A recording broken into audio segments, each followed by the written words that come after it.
I hope this is working. We're going to talk about information technology, and maybe this works and maybe it doesn't, which is actually one of the points I wanted to make about information technology. I'm going to thank Peter and the Ashbrook Center for giving me the opportunity to talk about this.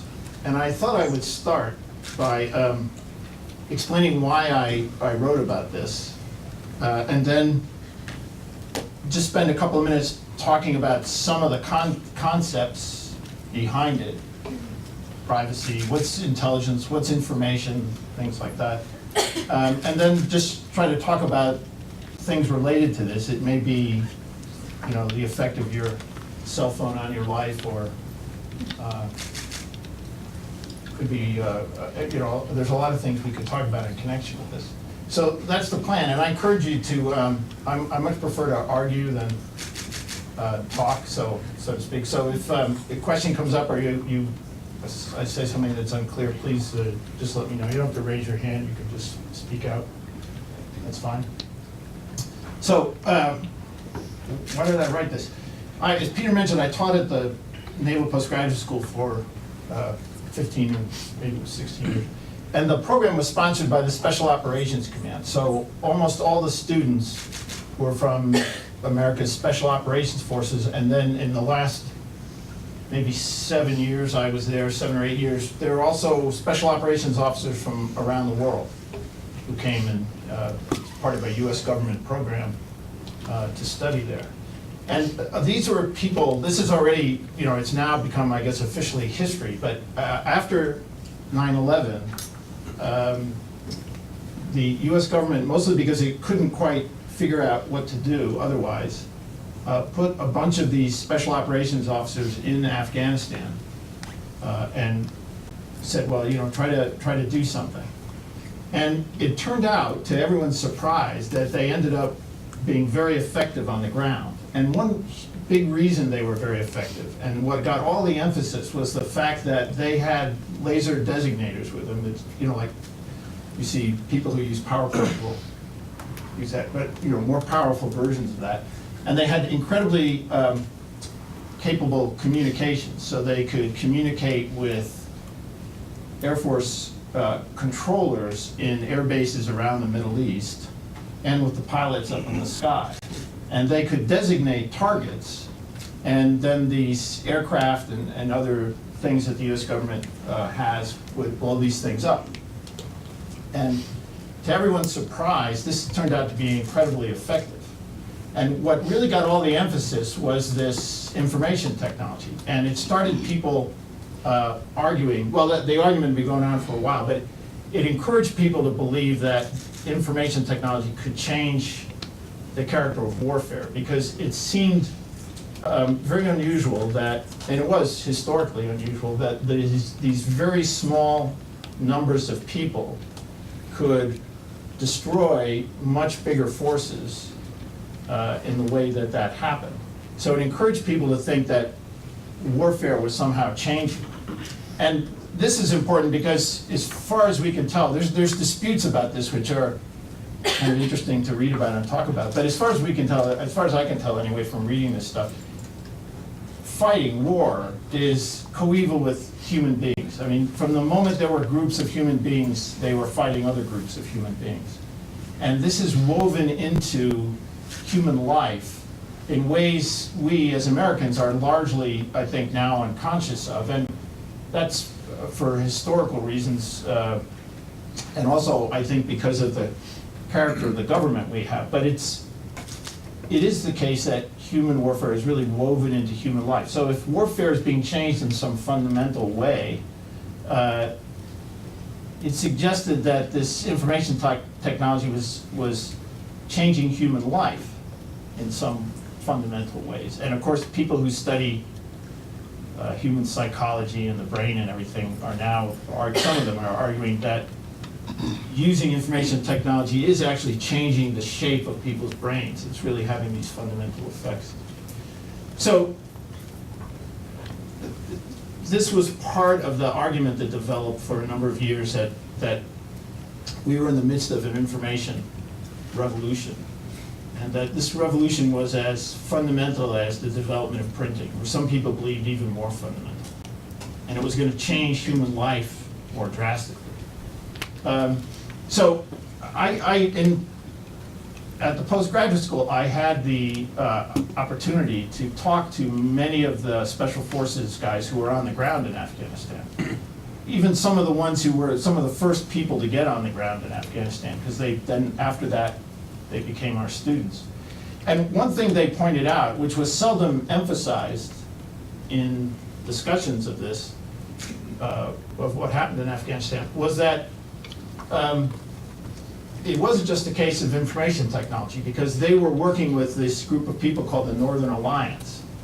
And the one reason it was hugely effective is because the Northern Alliance people they worked with, side by side, had very detailed knowledge of Afghanistan, right? They lived there, they know this place, right? And so they were able to help the special operations US forces figure out what should be hit and what shouldn't be hit. But what also became apparent was that they were giving information that served their interests, which wasn't necessarily our interest. That is to say, if they had enemies, they would say, oh yeah, those are bad guys, you should blow them up. And maybe they really weren't bad guys. So how did the special operations officer know whether to trust that information he was getting or not? You know, why do you trust people when they tell you things? Why do you doubt them? And that has nothing to do with technology. It had everything to do with basic human skills of dealing with other human beings, which are, you know, skills as old as warfare, right? Very essential to being a human being.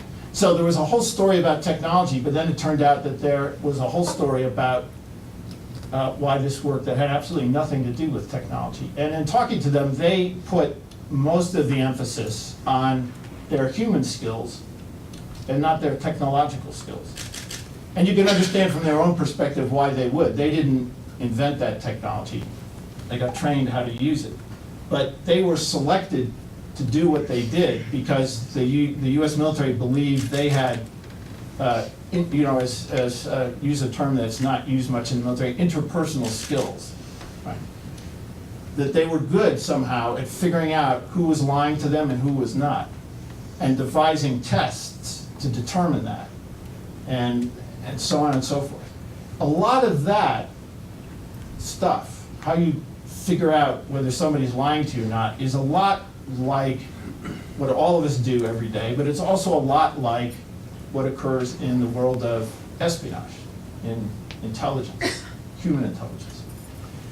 So all of these things together made me wonder if I looked at this in detail, would I actually come to the conclusion that information technology was causing some fundamental changes or not? And ultimately I came to the conclusion that it was causing some changes, but they weren't as fundamental as most people thought they were. And they turned out, in my own estimation, to be very different from what most people thought they were. So that's just a brief explanation for why I ended up trying to write this. And I want to go through, just mention a couple of terms and just explain or talk a little bit about them, and then we can turn to this chapter, which is on some very specific issues, or maybe some other things that will come to your mind when I mention these terms. So the first one is, the first pair of terms are uncertainty and knowledge.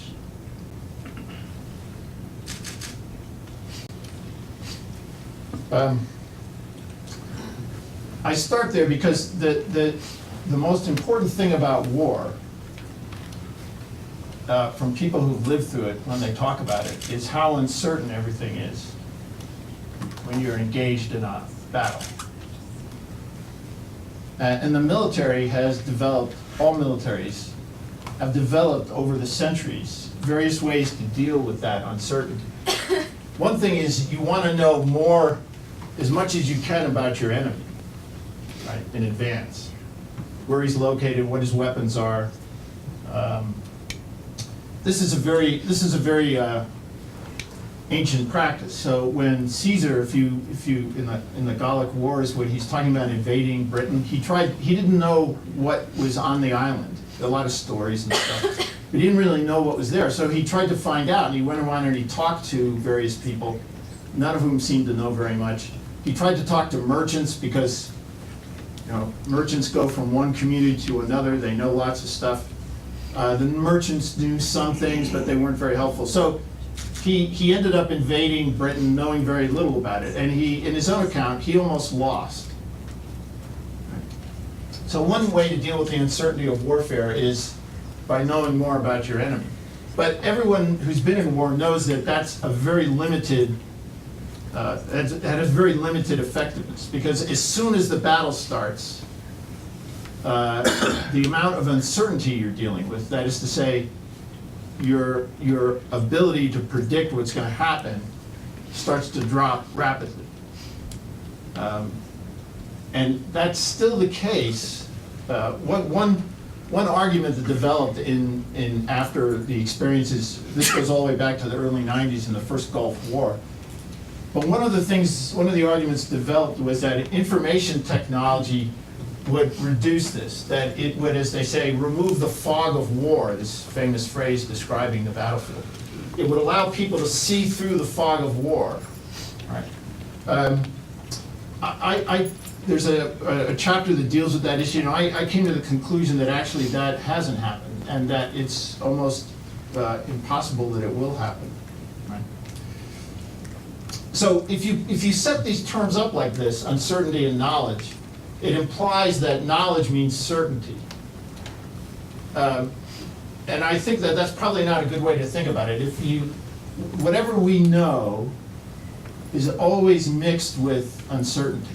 There are exceptions there, and you might want to talk about what those exceptions are and what they mean. But I think generally our knowledge is always mixed with uncertainty. And one thing that means is that uncertainty, I'll even go so far as to say, dominates our lives in a way that we seldom choose to acknowledge, because it can be paralyzing, right? And we all have stuff we got to get done. But we're all operating on the assumption that we know a lot more than we actually do, and that therefore we're more in control of things than we actually are. Again, you know, that's a very disputable claim, and somebody may want to dispute that, but that would be fine.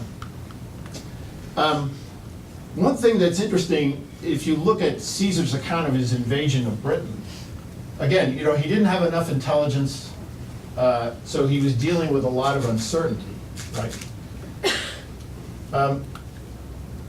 One thing he didn't know, even this basic thing he didn't know, where should I land? How can I get my legions ashore? He didn't know that. So what he did was he sailed up and down the coast. Well, what's the problem with that? Well, he had talked to so many people about invading Britain and those people talked to the Britons. So the Britons knew he was coming. And there was a fleet going up and down the coast trying to find a place to land. And the Britons, of course, knowing Britain better than Caesar did, knew that there were only a couple of places he could land and that he would eventually discover them. So they were there and waiting for him. And his legions are wading through the surf, and they're not doing very well because the Britons are in prepared defenses. It's hard to fight when you're up to your waist in water, even if you're a Roman legionnaire. You know, it's difficult. And there are two things that save, in his own account, he says there are two things that save him. One is his own judgment, his own sense of the battle. And he uses a word in Latin which means, I turned my, it's translated often as, I noticed, or Caesar noticed. But the Latin is actually, what the word means is he turned his soul to. When I read that, I was really struck by that. That's really interesting. I noticed doesn't mean anything to me, but I turned my soul. That means more to me. Did it mean more to Caesar? I don't know. But he uses that term, and what he means is he was able to see the scope of the battle from where he was sitting, and he noticed things. He turned his soul, his attention to certain things, and he was able to redirect his troops and he made judgments about what was the most effective way to deploy his troops. And ultimately, he prevailed. He won. So another way to deal with uncertainty is human judgment. Right? This is a very odd thing. We could talk about what does that mean when you talk about human judgment? Peter talks a lot, and when I first met him, he was already talking a lot about prudence. And I mean the same thing by that term. And maybe Peter will tell us, explain to us what that means. Right. So, Caesar's judgment. Here's the other thing that was critical in the battle. The standard bearer, the Roman, each legion had an eagle, right, that it carried. That was critically important. To lose that eagle to the enemy was the utmost disgrace. And there was a danger, I think maybe if some of you know the story, you'll remember which one, I think it's the 10th Legion. But the eagle bearer knew that he was in trouble, a lot of Britons around him. So he in Caesar's account, he explains that the guy called out to the legion, and then he charged the Britons. And the legion, which was previously kind of in disarray, saw this and formed around him, and they charged the Britons. The two key events. So the other thing I would say is, when you're faced with uncertainty, the other thing that's critical is courage. And I would say, maybe we'll just say, more generally, morality, character.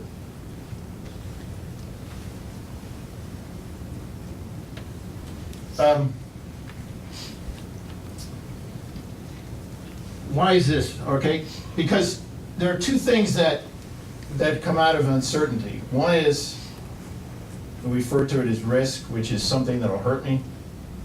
And the other thing is, you could say luck, some benefit. Right? So how do we deal with these two things? When we can't predict what's going to happen. How can you deal with them? The real claim of people talking about the information revolution was that ultimately that revolution would make this less and less important in human life, not just in warfare, but in all aspects of human life. And it seemed to me that if that were the case, that would be a huge change in human affairs, unprecedented. So I concluded that those promises were not true. That there are some important changes in warfare, in the way we live, maybe even in our own brains, because of computers and the information technology we use. But fundamentally, I would argue that change has not been so great to cause a kind of revolution or a change in the nature of things themselves. One other pair of terms. So just let me summarize that a little bit. What the information revolution said in effect was that depending on how which context you're in, knowledge or information, that these would overcome uncertainty, right? And at the same, what that means really, it seemed to me, is that if that were true, then it would lead to devaluing these two things. So somebody might argue it's because I think these two things are important that I concluded that revolution wasn't going to occur. That might actually be true, but we could talk about that too. But I think I've got a lot of evidence and a lot of good arguments to claim that, in fact, this claim that our information, knowledge, intelligence will increase to the point where those things become less important is not true. Okay. So a couple of other pairs of terms, and then I'll stop. So what do we think, how do we understand what information is? And what do we mean when we use this term intelligence? So there are lots of different ways to define these terms. And I'm just going to offer a couple for reasons, again, we could talk about that. But a standard way to define these two terms, right, is that information is data plus meaning, and intelligence is information plus analysis. I'm sure that's very clear, right? Does it makes everything evident, right? So what does this mean? It actually, nobody actually ever sees data, right? What's data? So there's a human being over there. That's already an abstraction because we would notice if it were male or female, right? I mean, that's an important bit of information you need to have in life. But we could extract and say, what's a human being? That human being is 27 years old. That datum, 27, is an abstraction from that particular individual, right? And all data is like that. So this notion of data, sometimes it's interesting. It's kind of ironic because it comes from the Latin for what's given, right? It's the past participle. Do, dari, dedi, datum. But it's actually not given, right? The way in the way in information technology and so forth, this stuff is highly abstracted. It's manipulated, processed, and then when that occurs, when it's attached to some meaning, then it becomes information. So if you take the ages of all these human beings, you can come up with the average age of people in the room. That would give that data some meaning. That's just a very simple illustration. Intelligence, right? So you take that information. What you can ask yourself, and again, another way of putting it is, once you have that information,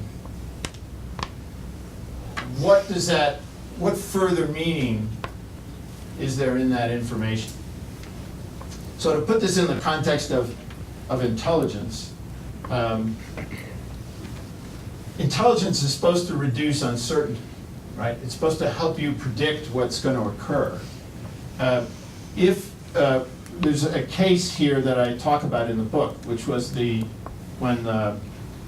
in the late 70s, early 80s, when the Solidarity movement was going on in Poland, which was a big contributor ultimately to the collapse of the Warsaw Pact and ultimately the Soviet Union, I think. When that was going on, there was a lot of concern about whether the Russians would suppress it the way they had the revolution in Hungary and then in Czechoslovakia. The Russians always carried out military operations on the border with Poland and with other, and sometimes within the country, but often on the border. And the reason there were a lot of reasons why they did this, and some of it was just to sort of intimidate the Eastern European countries.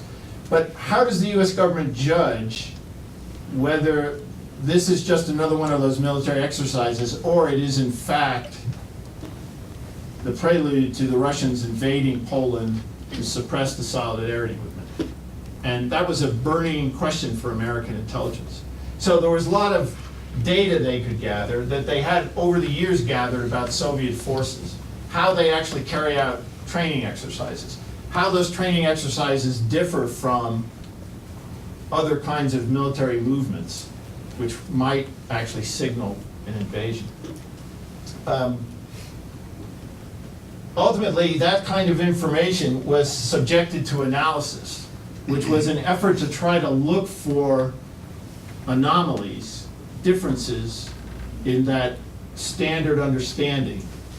and then to try to figure out what those anomalies meant. So if the training exercise always runs for a week, always has in the past, why is this one going on for 2 weeks? Right? So questions like that. So just a brief description of what information and intelligence are. There are lots of ways of understanding those two terms. And one phrase that's used is sense making. Now, how do we make sense of this information that comes to us? And clearly, if you have the ability to gather tons of information, all the information that's available on our cell phones, and which is gathered regularly by all sorts of companies, and agglomerated and analyzed, that in itself could be an illustration of these two terms. In the latter case, with the cell phone, it's for commercial purposes. They want to know what you're interested in, your age, they can deduce how much money you have to spend, et cetera, from how you use your cell phone. That raises the last pair of terms I want to talk about briefly. Privacy and secrecy. Okay, so just quickly, these two things, both of these are withholding information. Privacy is voluntary withholding of information. Secrecy is coerced withholding of information. In other words, if you work for the US government, the US government will tell you, you can't tell anybody else what you know. And if you do, you're subject to, arrest and trial, et cetera, et cetera.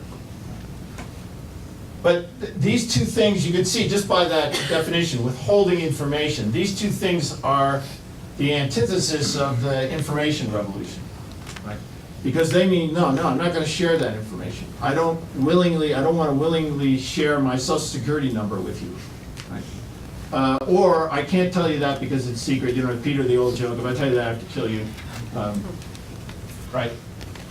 Privacy and secrecy. This is, I would say, the key thing to understand here, and this is another way you could understand the revolutionary implications of the information revolution.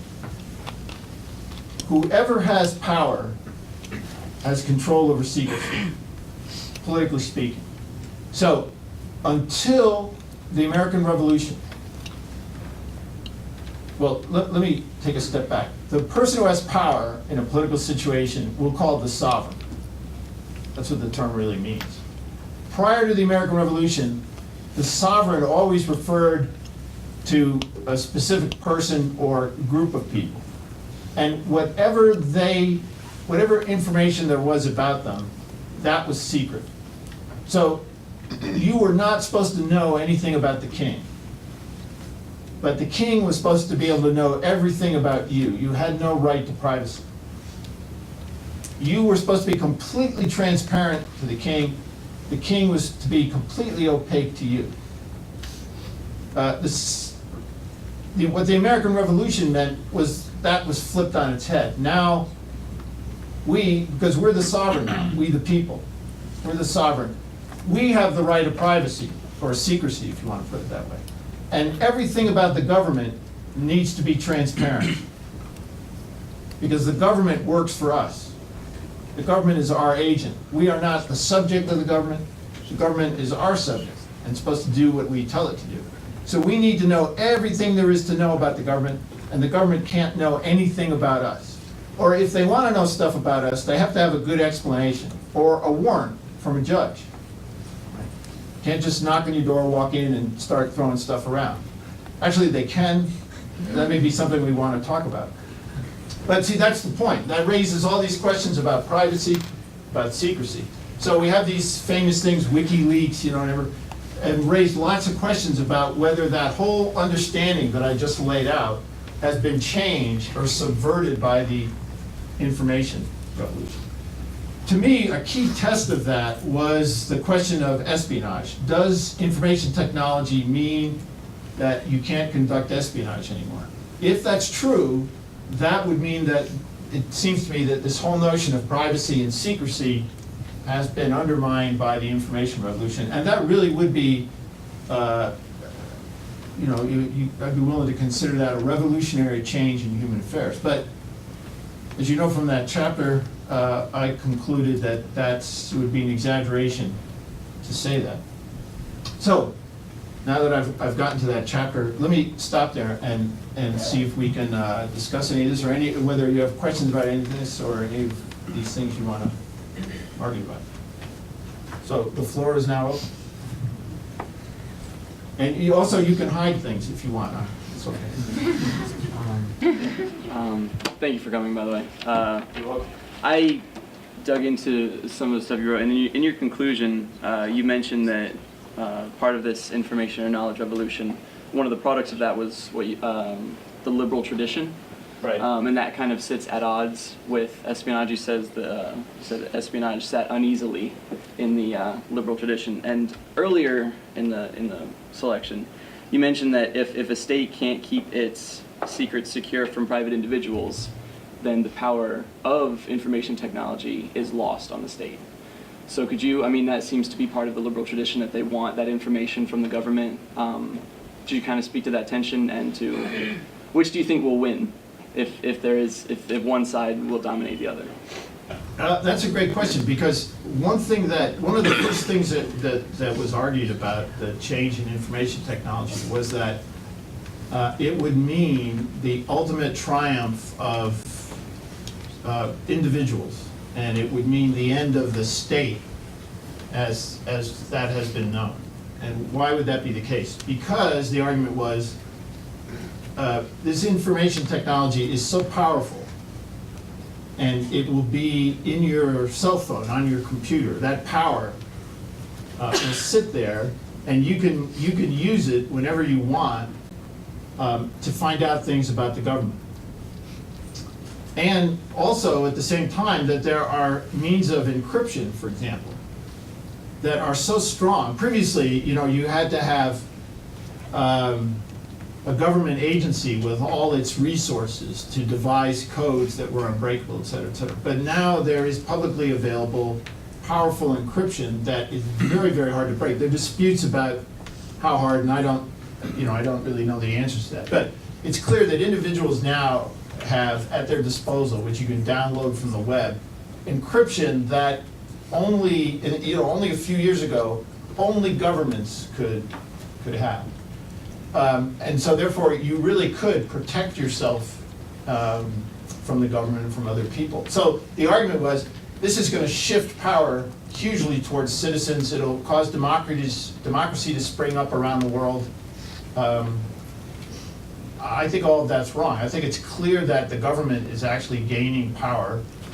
We are too, obviously. It's just, we have this experience every day that we have a lot of power at our disposal because of our ability to collect and manipulate information. But I think on balance, governments are gaining much more power. And all these revelations about NSA and their ability to collect information and analyze it show that, I think that's one example that's the case. So the question about the liberal tradition is that the way I try to explain it, one way to think about it is that what liberal means, free from something, right? And so what the liberal tradition ultimately was about was freeing people from this. And it was going to do that through science and technology. And information technology is a very good example, the argument went, of how technology diminishes uncertainty. And again, why do you want uncertainty diminished? Because if you shake hands with somebody, you can get Ebola, right? We all know that, right? So there's a nice rumor, but the idea is that the more you know, the less subject you are to being harmed. And nobody wants to be harmed. And the more you know, the less likely you are to be harmed. And ultimately, we want to know every single, they used to be called secrets of nature. We want to know every secret about nature. And we also want to know every secret about every human being we come in contact with. Why? Because people have bad intentions. They want to harm us, and we have to know that. Right? They could be terrorists, right? And we have to figure that out. So the liberal tradition, the way, and this comes from a guy named Sherman Kent, a name that is obscure, but I think should not be. He wrote a book about intelligence after the Second World War, and he identified himself as part of what he called this liberal tradition. And when you read his book, I think that's in part where I would argue you can see that that's really what he was about. So I don't know, I mean, sorry, that was kind of long-winded. I don't even know if that addressed your question, but. Do you think it'll come to a head at some point, or do you think one will dominate the other? Like, will espionage dominate that kind of sense of liberty, or will liberty eventually overcome that need for transparency or the need for openness? Yeah, there's a lot of uncertainty about that, right? I wish I could predict that outcome, but I can't. And it would be good if I could predict it, right? But I can't. And it's very hard to know that answer. I think that's the issue that's in front of us. And it's not an issue that's raised explicitly enough, because the government, in a certain sense, you could say the government has no incentive to raise that question. The president has no incentive to raise that question. And I don't just mean, obviously, the current serving president, but President Bush, in a way, his predecessor, had no incentive to raise that question. And we, as citizens, I don't think raise it often enough. Or I think it's possible to argue that we're not as concerned about it as we should be. I mean, do you care that people can collect so much information about you because of the way you use your cell phone? Is that a bad thing? You know, they can estimate how much money you have in your bank account, or et cetera, et cetera. I mean, you have a credit rating, so on and so forth. Is that a bad thing? You're upset about that? Some people believe you should be, but I don't think people are. Huge convenience with a cell phone, right? You can find out where you are and get directions to where you want to go. You're never lost. You know, that's a big reduction in uncertainty.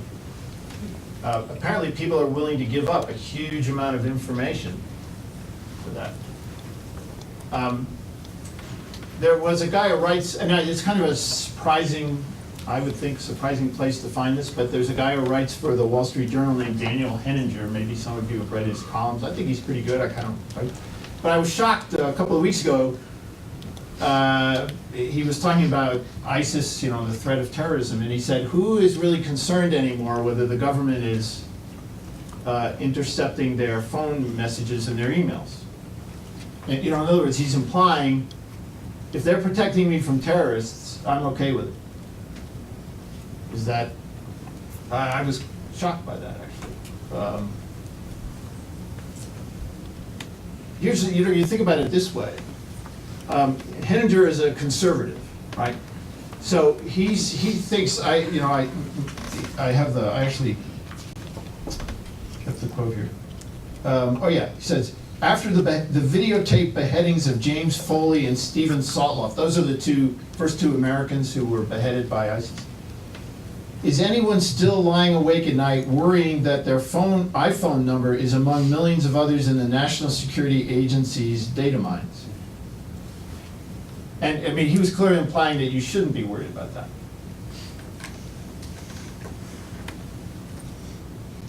Is he right about that? Or are you guys worried about that? Or are you saying, gee, as long as they keep protecting me from terrorists, I don't care what they know? I mean, to me, I would say, if I can insult you, if you took that view, you would not be dealing with uncertainty through courage.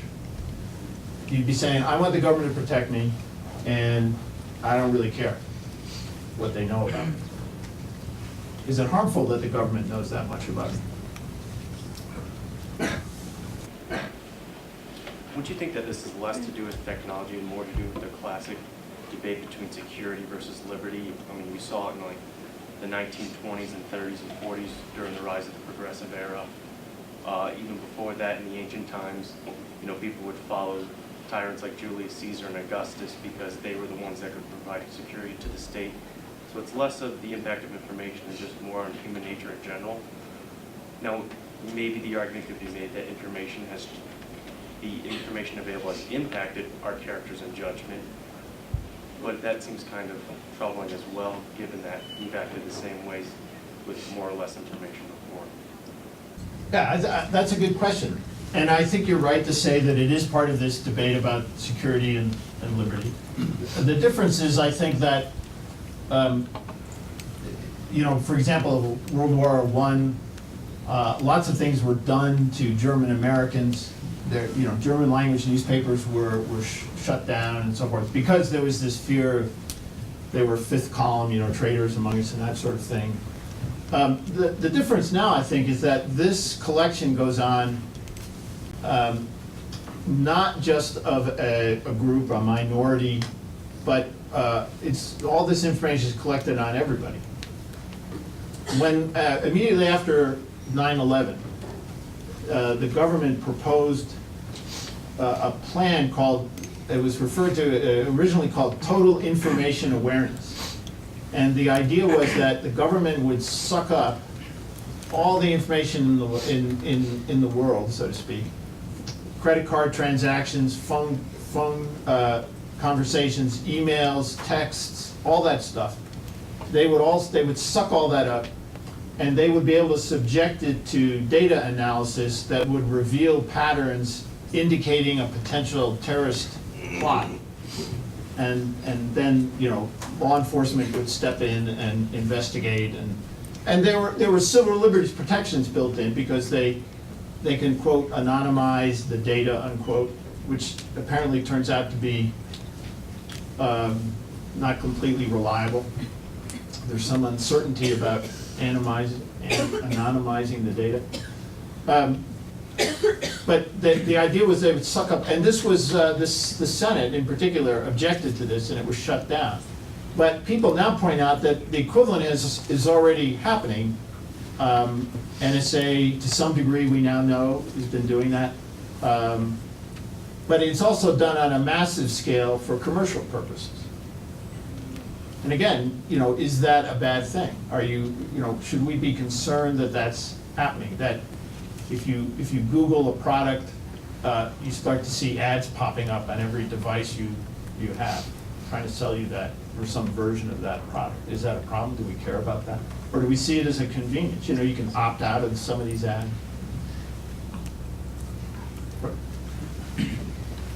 So again, thank you for coming. You talked about Clausewitz a little bit earlier, and I liked your use of the term fog of war. And I was wondering if you had a similar conception of judgment as his military genius, and if you think that's really the reason why the U.S. government is so reliant, because we have a lack of this military genius, that we search through information sectors to find what we're missing. That's a good question, and I think that the one thing that struck me when I was at the postgraduate school with the military officers is the degree to which they, especially these special operations guys, although they acknowledged the power of the technology. And if you read about what occurred in Iraq, the ability of these task forces to track individuals is pretty remarkable. I mean, it's an amazing ability to hunt down these people and get them. But the effect, so that was an incredible technological feat. And there was human intelligence was part of it, but a lot of it was, again, manipulating cell phones. It's remarkable when you read, and it's not clear to me. I mean, I guess I would say it is clear to me that it's not publicly known, and I don't know all the different ways the government can manipulate your cell phone. And that, of course, means Verizon, all these other, the companies through whom we use these devices.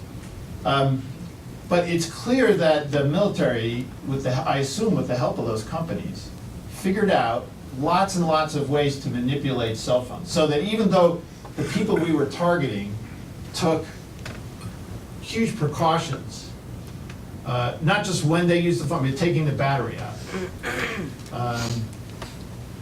The US government was still able to manipulate the cell phone, get information from it, track people. Technological, and those, again, that's just a kind of small, if you think about drones being piloted from people sitting in, the United States, thousands of miles away, tracking people, blowing them up. I mean, this is just a few years ago, this would have been science fiction stuff, right? Acknowledging all of that marvelous technology, I think most military officers would say still that this question of judgment is not, or judgment is not overwhelmed by that. That ultimately, you do need judgment even to employ that technology. So I think, again, that to me is another bit of evidence that this information revolution has not changed certain fundamental things about human life. We live in a world, and I don't mean just sort of the contemporary world, but this goes back several hundred years to people like, Francis Bacon, who's somebody that I think maybe underestimated, but I mean, back to people like that, the scientific revolution of seeking to overcome this and recognizing that if this were overcome, this is another way of talking about the conquest of nature, for example. And I think that the information revolution is really part of that. Although many people who talk about it, think about it, I think are not sufficiently aware of that. But the conclusion I still come to is that, in fact, no, that hasn't happened, and that these basic things like human judgment, morality, courage in the face of what's uncertain and so forth, that those things remain fundamental and haven't been affected really by this information revolution, despite the spectacular technology and power that it's generated. Again, I don't know if I obscured your question rather than answering it, but. No, I was mostly just wondering if judgment, I guess you answered it, if judgment is really being used to the extent that it could be because of information and the mass amount of it that you can gain, or if it's really just making meaning out of data. Yeah, one way this comes up when you talk to, at least in my experience, talking to people in the military, is that it's now possible for, I mentioned Caesar, on the ship surveying the battle on the beach in front of him.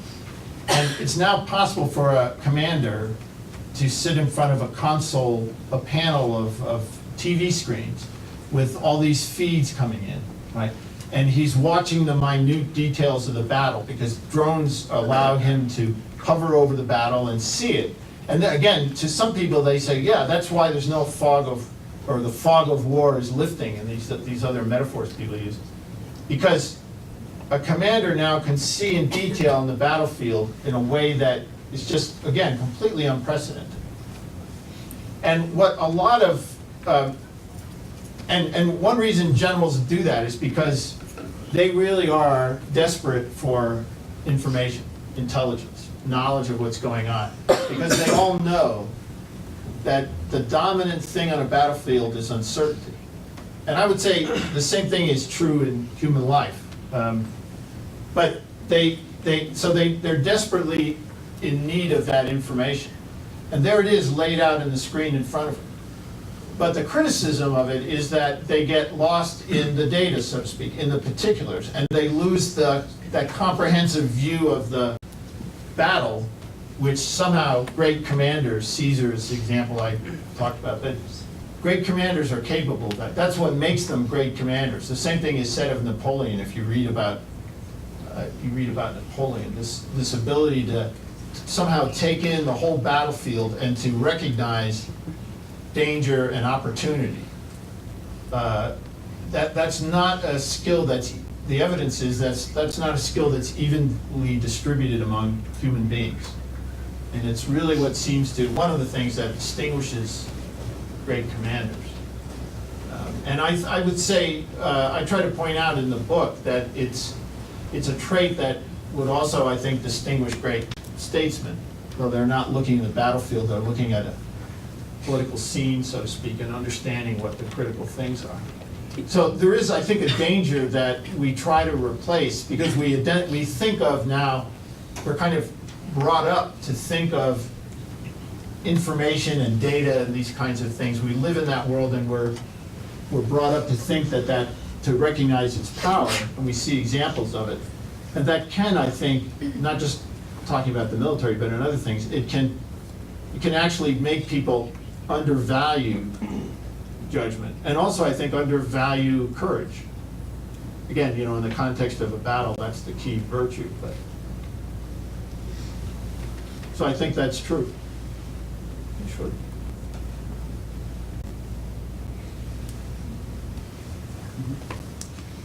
Hi, thank you for coming. So my question deals more with what Stephen was talking about with liberty versus security, except I'd argue, at least on the commercial side, that's more convenience versus security now, or convenience versus liberty. It seems like, I'm not sure if you're aware of Facebook Messenger, which is an app that was just launched about like 4 months ago. But basically the app allows you to Facebook message your friends on your phone.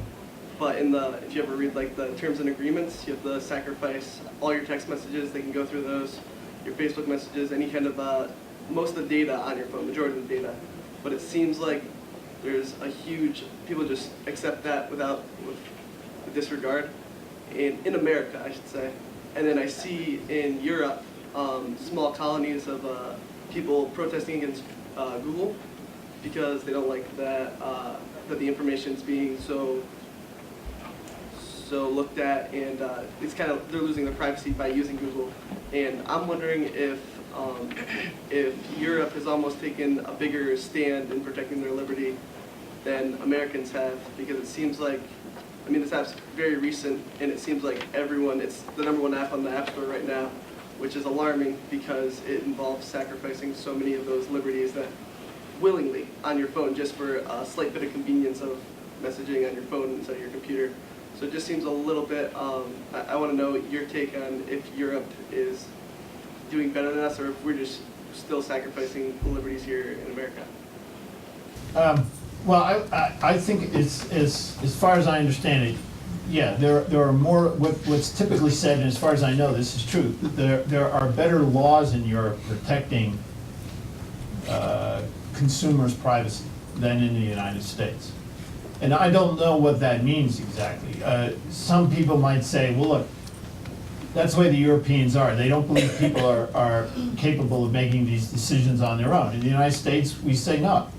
If you want to give up all your information to Google, Verizon, whatever, that's your choice.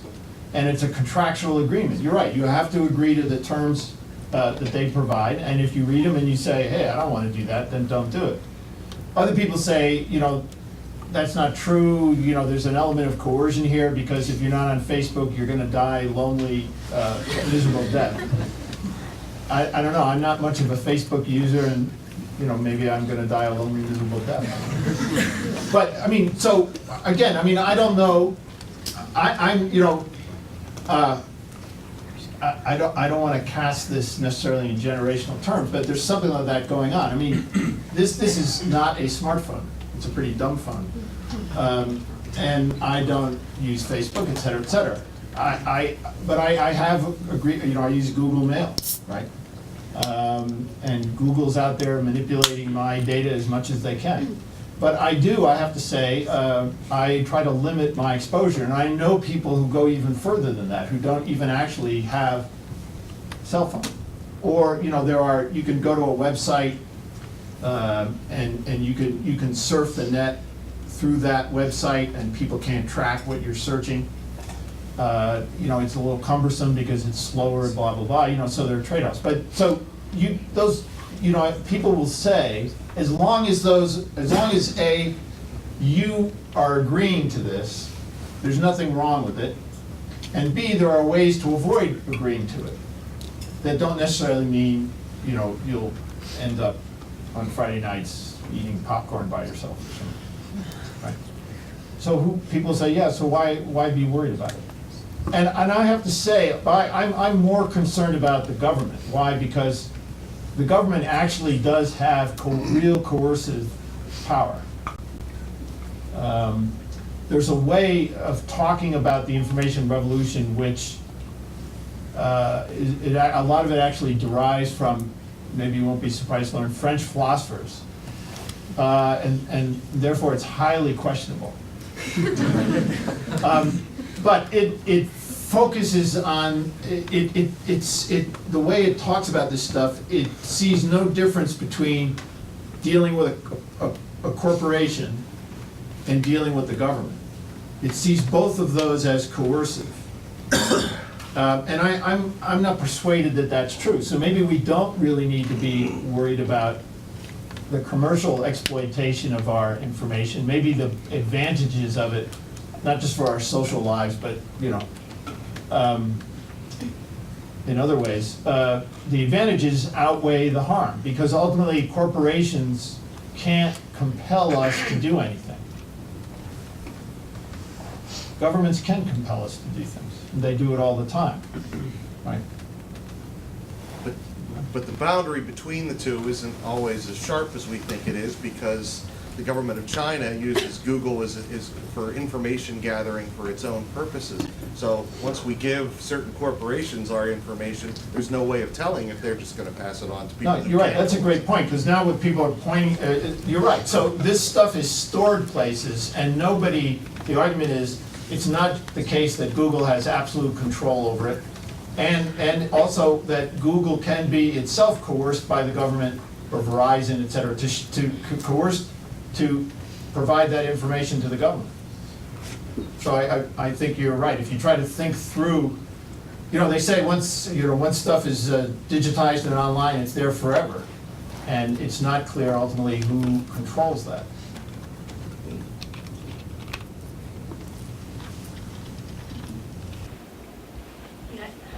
So, do you think then that political parties like a pirate party would possibly be something that Americans should look more into being part of?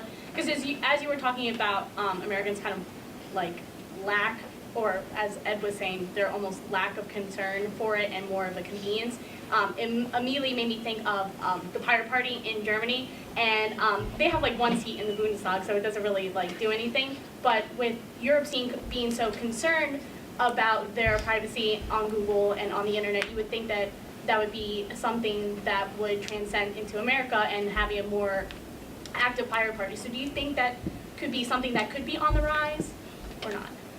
Well, why would that make a difference? Well, because the pirate party works on protecting the rights of citizens online, as well as protecting any copyrights that they might have for videos, DVDs, and stuff like that. So if Americans could be more concerned about their liberties in the sense that their rights are being protected online, you would almost think that something like a pirate party could have a bigger influence in America than having, 0 seats in the House or the Senate. Yeah, it might, but I mean, if that concern is in the American people, why couldn't it manifest itself in one or the other of the parties? And to some degree it has in certain ways, in different ways. But, there's been, for example, the Democratic Party, I think, has generally been concerned about the use of this data to prevent people getting loans and so forth. In other words, there's a concern, or you could think about the concern, what about if your health information becomes known to insurance companies? And then they could, deny you insurance or something. There's been those kinds of concerns, and those are expressed through the parties, right? Lately, I think, somewhat to my surprise, the Republican Party has been less concerned about civil liberties and more concerned about security. The physical security, the Democratic Party is less concerned about civil liberties maybe and more concerned about financial security, right? Economic security.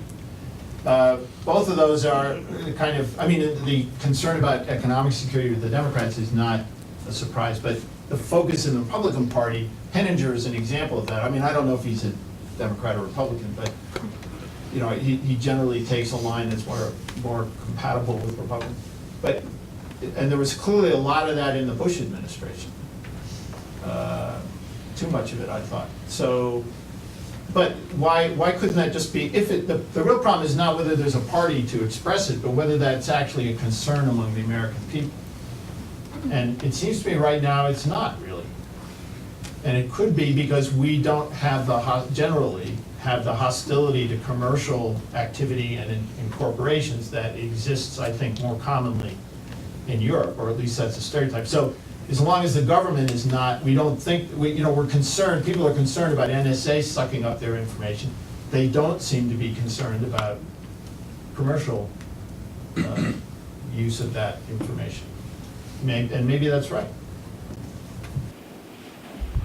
Hi, thanks again for coming. I noticed you earlier talking very approvingly of judgment and courage in warfare, and I was curious, since we're talking so much about information technology and even espionage and whatnot, how you think that would translate, if at all, into cyber warfare.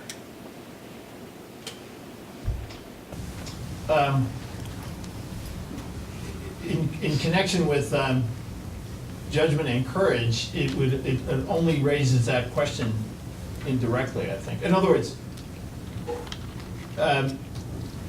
here's a way it would come up, right? So it seems to me, again, this does not alter things fundamentally, but the Iranians have a nuclear weapons program, and a key part of this program are these centrifuges which spin, and separate materials, and you get the stuff that'll blow up separate from the stuff that won't, right?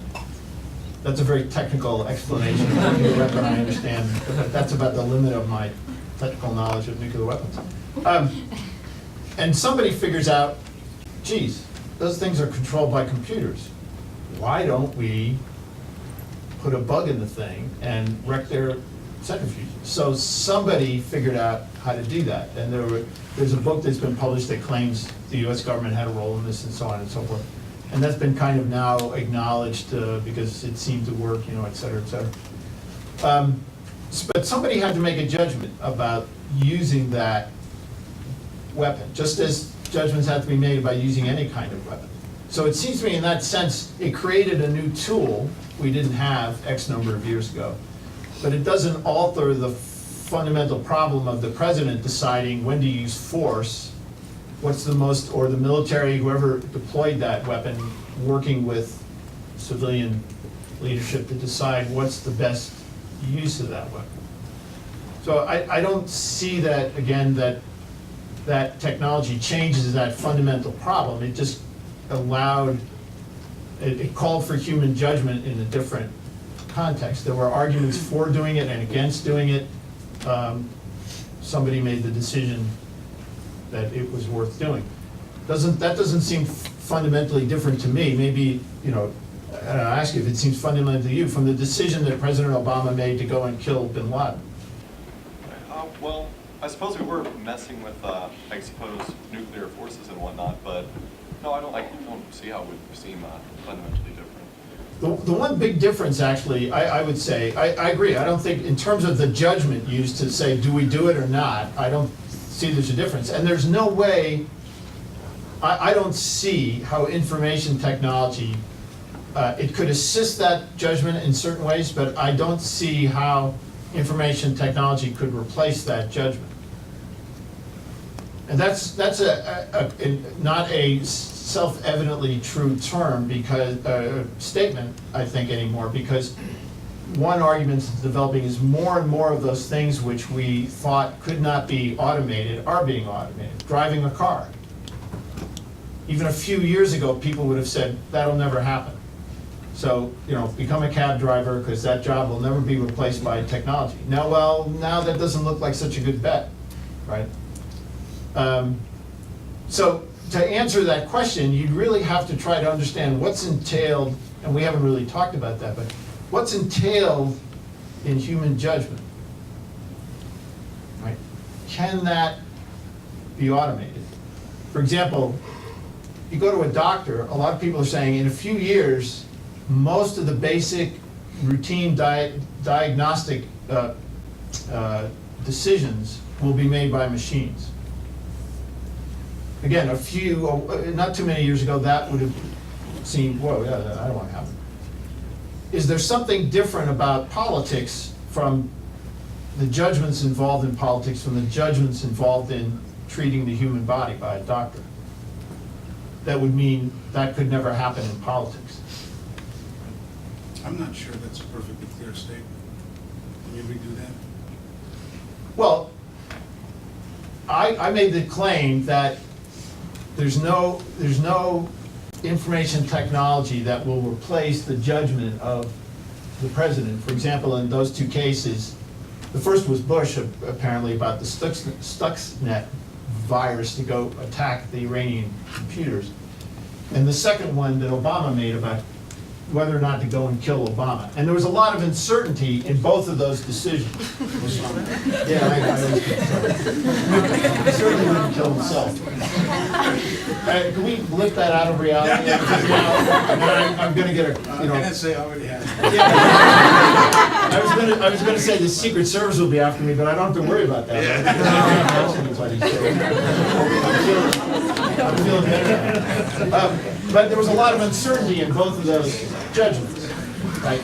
And the question is, would there ever be, you know, information automation that would replace the president making those decisions? And the analogy that comes up, it also comes up in education, about the role of technology in education. Could Peter Schramm be replaced by a robot? Because essentially what they're saying is your doctor can be replaced by a robot. You can walk in, I mean, you wouldn't even do that because that's kind of hokey. Everyone would know it's a robot, you know, you don't want, and that's good because they wouldn't move like that. But you will just sit at a computer, you'll put your finger on a device, it'll take your temperature, your oxygen level, blah, blah, blah, blah, blah. You describe your symptoms, it'll ask you questions, you press, enter, and it'll come up and say, you have 4 months to live, or whatever, right? So the argument that argument is, I mean, that is going to happen. You can already see it happening in medical technology, and everyone says that's great. It's going to lower the cost of medical care. Doctors can go do more important things. Could something like that ever be possible in the kind of decisions that Obama made about it? And if not, why not? Well, it would seem that in order for decisions that a president makes, doesn't that require some kind of moral judgment? And is there a way to program that? Yeah, that's an important point. So that could be one of the critical differences. Was there a moral judgment involved in either of those decisions? Right. Now it's clear that some decisions we make, or many decisions we make, are based on some sort of moral consideration, but why couldn't that be programmed? They'll give you a list. They'll have different kind of profiles of levels of morality, and versions of it, and you describe which one you are, and it'll say, okay, well, you ought to do this. You shouldn't drown your cat. In my case, it would say drown the cat. Do we have that fully extensive checklist of morality to begin with? Because I'd really like to see it if we do. Yeah, we don't have that yet, but we're working on it. And it's kind of quaint of you to doubt that they could pull that off. I'm speaking now like some of the people I used to hear in the Defense Department talking about how warfare was going to change. Sorry. Isn't that rooted, like, as you approach that fact where robots could tell you a diagnosis or something like that, isn't that sort of approaching that level of certainty that we will never quite reach a point where we can be, wholly certain, especially since it's a human programming it. It seems to be uncertain on the basis that it had to come from a human, meaning there could have been an error involved. So I guess, would it ever actually approach complete certainty? Yeah, good point. And I think what some people would say is, look, I can acknowledge that all of human life is laced with uncertainty. And then from the mathematical viewpoint, that's just a question of probability.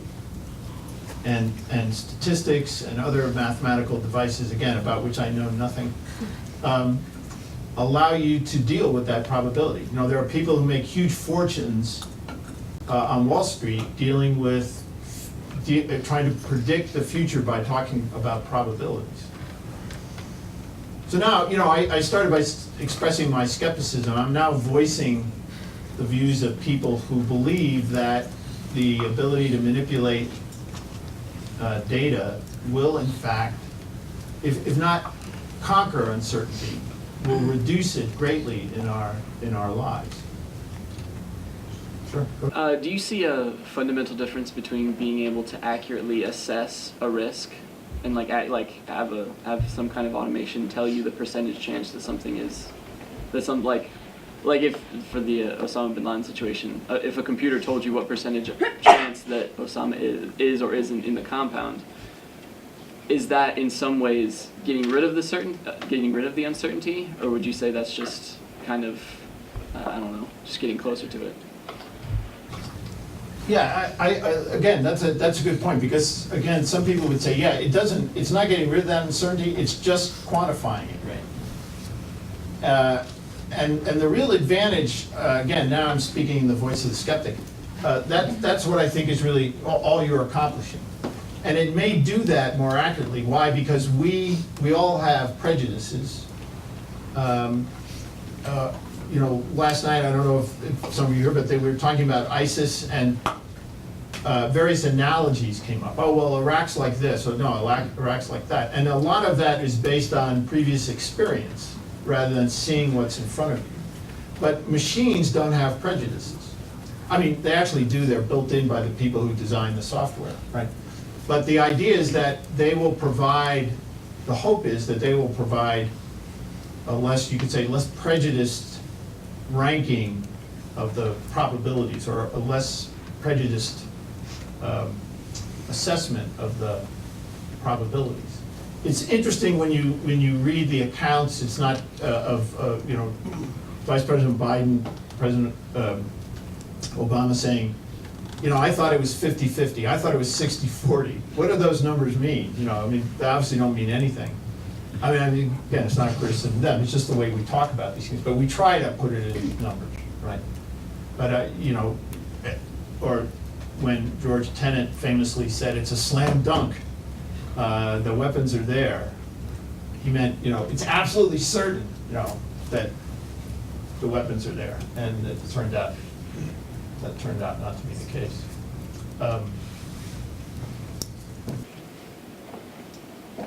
Wouldn't this be akin to the same problem with systems analysis, in the sense that it's numbers based only, but it doesn't account for, like Brooke was talking about, the military genius and the risk that the individual soldier will take. It just goes by, they have this much firepower, so we need this much firepower to combat that. But it doesn't take into account the individual soldiers. You could have soldiers with more firepower who are just afraid and run away, or something like that. So, wouldn't computers never actually be able to solve the problems of soldiers in war? Yeah, I think if you're talking about again, to try to understand what judgment is, right? Is there, there's this phrase or this word, intuition. And it's a common experience. We all believe that there are some people who have better judgment than other people. And when we have a problem, we go and talk to those people, right? Is that just a prejudice on our part, or is there actually something in those people? What is that thing we're calling judgment? And there are various ways to try to talk about that, and try to understand what it is. And some of that, sometimes the way that's talked about, lends itself, I think, to possibly being automated. If the key thing in judgment is recognizing a pattern and then recognizing the anomaly that stands out from that pattern, couldn't that, if that, and judgment is seeing that thing that stands out, couldn't that be automated? Could a machine do that? And might it not do that better than we do? Because we get distracted. Machines don't get distracted. Machines don't get tired. They break, but they don't get tired. That would be true only if all patterns were mathematical, or can be made into mathematics. Right. So it can't be true. Because not all things can be made into mathematics, numbers. I mean, arguably, you know, the two-way, this is a great conversation, and I'm not sure I'm capable of following it. You keep using words like intuition, for example, which, of course, cannot be a mathematical thing. I mean, mathematician, I think, I'm asserting this without knowledge, just for the sake of the argument, a mathematician can't talk about intuition as you talk about intuition. He may talk about insight, seeing into something without being able to explain it in sort of Aristotle's sense. If there are two ways of knowing, can we posit something stupid like that? There's only words and numbers. There's no other way of knowing anything. And if there are two ways of knowing, and if that's true, there's a certain kind of, they're different. There's two ways. One is very precise on the face of it and abstract, and can be made very particular, and it's a game, numbers. And it can be used for various purposes. It's not perfectly clear for good or ill, and it certainly can't tell that. That's why they can build, you know, machines to save people's lives or nuclear weapons, people like that. And based on their own principles of mathematics, numbers, they can't tell what they're doing. And that's why they're pawns in a political game by people who have judgment, who claim to have judgment and decide to drop the bomb, build it, to do bad things with, and then drop it at a certain time, and then drop it once again, just to make sure those people get the proper judgment about ending the war. Yeah, this gets back, I'm sorry, who mentioned morality, right? So if these two things are not separate ultimately, then it becomes harder to imagine how it could be automated. I mean, I made that joke about, you know, you'd have moral profiles and so on and so forth. You could maybe try to approximate it, but I guess the argument would be, yeah, the more that morality is part of that judgment, the less likely it could be automated. So when people talk about this judgment or intuition, one example that they bring up, particularly there are a couple of psychologists who wrote an article, but they have, without going into all the details, they had opposing views on whether judgment or intuition existed. And they in the course of this, working on this article, they came to a conclusion about it, which is that it does. But one of the examples they used was, one of these psychologists studied people who make judgments in very complex, uncertain circumstances. And it was a fireman in a burning building. And at one point, in this research, he discovered this story, which was the fireman turned to his colleagues in the building and said, "We got to get out. We got to get out." So they kind of looked at him, and they took his word, and they went out, and 5 minutes later, the building collapsed. So how did the guy know that? Now, there's no moral judgment there. But, you know, so what the psychologist said, well, the guy's been in a lot of burning buildings. And he knows the way a burning building burns. And he's learned that. Just like Caesar'd been in a lot of battles, right? And he knows what a battle looks like. He knows, you can kind of smell danger, as they say, you know, in terms like that. Could you automate that? You know, it's the way the temperature rises in the building, the way the floor feels under his feet. I don't know what it was. The guy couldn't articulate that. He said, no, I just knew that this building was going to go down and I had to get my men out. Could you automate that? I mean, if it were simple things, measurable things, getting back to mathematics, like the rate of the temperature rise over a certain Then period, you could. you know, the sound that certain things make when they burn, I don't know, if you could quantify that, it seems to me you might be able to automate it. And so that's a relatively simple thing. If you're confronted with a question, we were in a sense talking about this last night, what do you do about ISIS? Where does the good lie there? What's most likely to produce the greatest benefit to the United States or reduce the harm we might suffer? It doesn't seem to me that those things could be reduced to mathematics, to measurable, quantifiable things. And if they can't be, then it seems to me also they couldn't be automated. There might be decision technology tools that could help in certain ways, but ultimately you couldn't replace that judgment. And that's because there's a moral component to it that's not quantifiable. I wonder if judgment should be better characterized as imagination then, as something that you can really see, but how does someone make something better from the information that looks the same? So is it really, you look and you find an anomaly, or you look and you see what could be better? Yeah, I'm not sure. I mean, it's because I haven't thought much about imagination, I guess, in this, especially in this context. I mean, it's kind of funny because in this context. So yeah, right. So I've been talking about it in terms of opportunity, risk, you know, benefit, harm, opportunity, danger, and that you're talking about how can we, recognizing those things, how can we then turn that to greater good rather than, and in effect do something in addition? Is that? Yeah, because I think warfare doesn't seek to just end its current problem. It's always reaching towards something else. And so I feel like judgment, the word just has a stopping point that imagination really doesn't.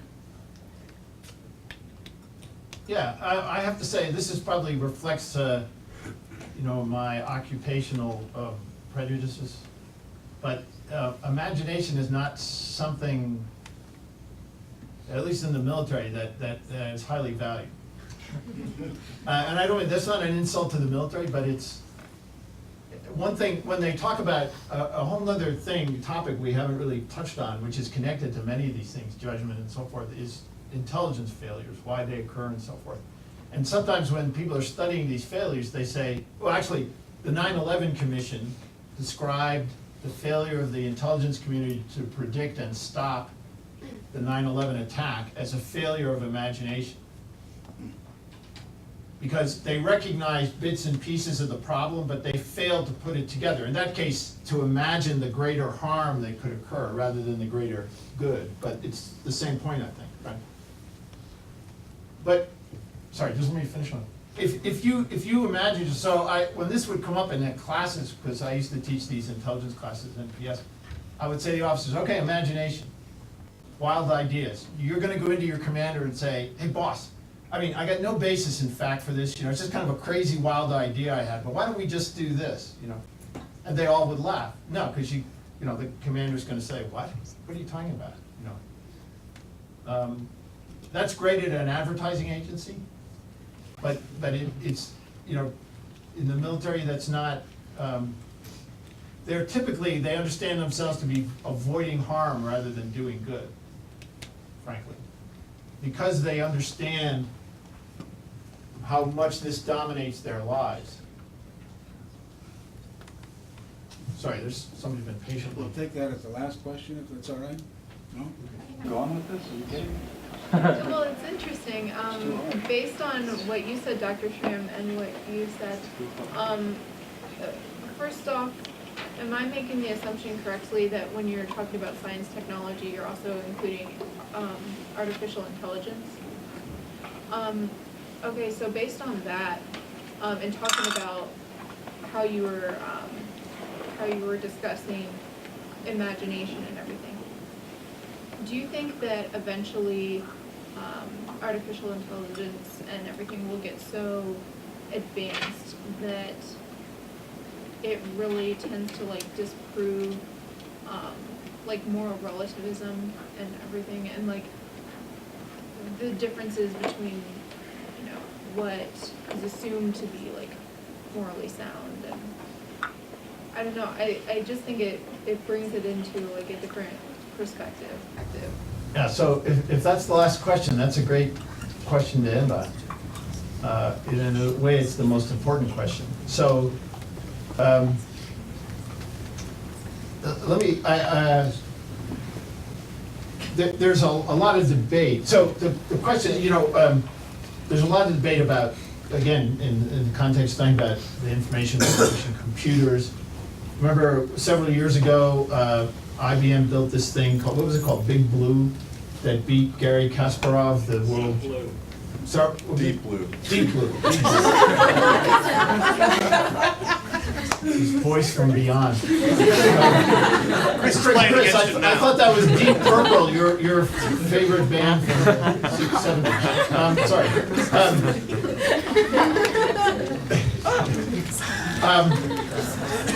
So anyway, it beat this chess player, and then people said, oh, we're there. You know, they've invented a computer that can outthink human beings and is, you know, it's an real artificial intelligence. But that claim was, I think, ridiculous and quickly debunked, because all the computer's doing is incredibly fast calculations. And that's not what human thinking is, right? So another way to understand this is, and I you know, this is, I think it's a great way to end. Machines are made out of stuff, right? Out of electrons, you know, physical things, wires, you know, stuff. I don't know. I was going to say tubes, but you know, we got past that years ago. It's transistors now, silicon, and all this stuff. That's not what human beings are made out of. Okay, this is now, these are all obviously disputable points. Human beings have a soul, which is not material, and I believe that soul is intrinsically involved in thinking, and therefore a machine will never think the way a human does, because the machine will never have a soul. That, you know, there are people who deny that. People would just say a soul is a epiphenomenon of physical material processes. If that is true, then they will eventually create a machine that will think the way a human being does. But I actually think that that is impossible, and that you can show through argument that that's impossible. That in effect you're compelled to acknowledge that there's an immaterial component to humanness, and therefore that will never happen. But that's we're definitely still in the realm of uncertainty here when we're talking about stuff like that. But that's, I think ultimately that's why I think it's a great question to end with. I think that's where all this ultimately points. Ultimately thinking about questions like that, what it is to be a human being, what human beings are made of. It's implicit in the question about judgment, obviously, and courage. That story from Caesar invading Britain, all of what we have talked about is contained in that story, in Caesar's account. Thank you.